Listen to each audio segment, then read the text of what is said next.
Assalamualaikum warahmatullahi wabarakatuh. Terima kasih sebab anda sudi meluangkan masa menonton video saya. Saya harap semua orang dalam keadaan sihat-sihat belaka.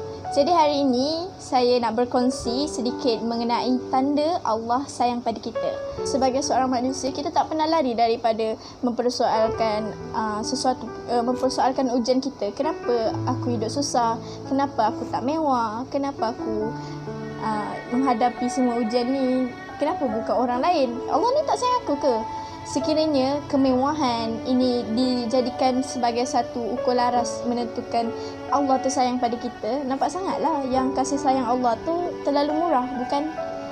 Jadi tanda Allah sayang pada kita ni bukan dengan memberikan kekayaan, bukan dengan memberikan kemewahan, kemasyhuran, tahta, kuasa. Sebab apa? Sebab tahta, kemasyhuran, kecantikan semua orang dapat. Orang Muslim dapat, orang Islam dapat, orang bukan Islam pun dapat. Masing-masing dapat. Tanda Allah sayang kita tu, Allah akan memberikan kita agama. Bagaimana dengan memudahkan anggota badan kita, untuk memudahkan anggota badan kita, hati kita, jiwa kita, untuk kita menyembah dan memuji Allah Subhanahu Wa Taala. Jadi bila Allah meringankan tubuh badan kita, lagi mudah untuk kita melakukan kebaikan. Kan Rasulullah SAW pernah bersabda, katanya barang siapa yang Allah mahukan kebaikan, Allah akan berikan dia fahaman agama. Jadi dalam kita peroleh pelbagai bentuk ujian. Jadi ujian itu sedikit sebanyak akan membantu kita untuk mendekati agama. Jadi antara ujian-ujian yang Allah akan berikan kepada seorang hamba itu sebagai tanda Allah sayang pada dia adalah dengan diberikan ujian rasa kesedihan. Sebab bila kita rasa sedih, kita akan mula untuk menangis, merintih, kita akan sujud kepada Allah Subhanahu Wa Taala. Sebaik-baik tempat kita mengadu adalah pada Allah Subhanahu Wa Taala, bukan pada kawan-kawan kita, pasangan kita. Sebab manusia sekali, dua kali bolehlah, tapi bila dah banyak kali, dia akan mula rasa bosan dengan kita. Tapi Allah tak pernah rasa bosan dengan kita. Dia suka lagi bila kita selalu meminta pada dia, selalu bercerita mengenai masalah kita pada dia. Jadi lagipun Allah tak akan pernah sia-siakan tangisan kita pada dia. Pasti ada jalan penyelesaian. Allah pasti akan membantu kita bila kita ada dalam kesusahan. Selain itu, antara tanda Allah sayang pada kita, dia akan berikan kita rasa kesusahan dan kemiskinan.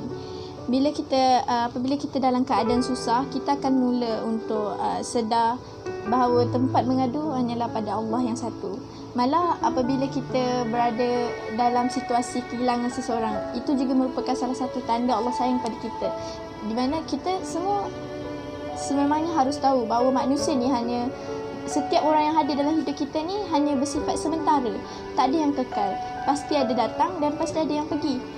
Jadi seperti yang kita tahu, ada juga setengah daripada kalangan kita yang kehilangan ibu bapa, dan ada yang tak pernah langsung lihat ibu bapanya sejak dia lahir lagi.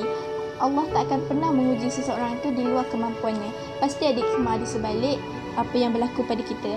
Dan Allah pun tak pernah kejam pada kita. Allah tak pernah kejam pada kita. Yang sebaliknya kita yang selalu mempersoalkan apa yang ujian yang kita dapat tu. Kita tak pernah menganggap benda tu ada hikmah di sebaliknya.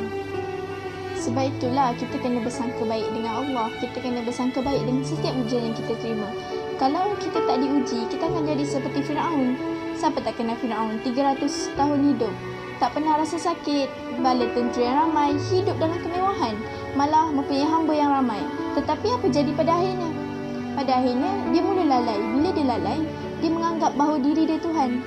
Jelaslah menunjukkan jika kita tidak memperolehi, jika kita tak ada ujian pada diri kita, kita pasti akan mula lalai. Jadi sebab itulah kita jangan bersangka buruk dengan Allah. Anggap je semua yang berlaku tu pasti ada ganjaran untuk kita pada akhirnya. Allah takkan sia-siakan seseorang hamba dia dengan sesuatu perkara. Maka bagi saya, tak salah tau kalau kita nak bersedih, tak salah kalau kita nak menangis atas ujian kita. Hatta Rasulullah SAW juga pernah bersedih. Rasulullah bersedih atas kepergian isteri tercinta dia, Sayyidatina Khadijah. Selain itu Rasulullah juga pernah sedih untuk kematian pakcik dia, Abu Talib. Tapi yang jadi salahnya, bila kita sedih sehingga kita lupa nikmat yang Allah pernah bagi pada kita. setahun kita sihat, 1 hari je kita sakit. Lepas tu kita terus lupa. 5 tahun kita hidup dalam kemewahan, serba-serbi cukup. 1 bulan bila kita rasa dalam susah, kita mula bersoalkan. Kita mula terus lupa dengan nikmat yang Allah berikan. Itu yang salahnya. Akhir kata saya, cuba ikhlas. Cuba ikhlaskan dan redha dengan apa segala ujian yang kita terima. Allah uji, pasti dia tahu yang kita mampu atas ujian yang diberikan. Jadi jangan kita juga bersangka buruk dengan Allah, sebab ujian, ingat, ujian tu tanda Allah sayang kita. Tanda Allah nak kita dekat dengan dia.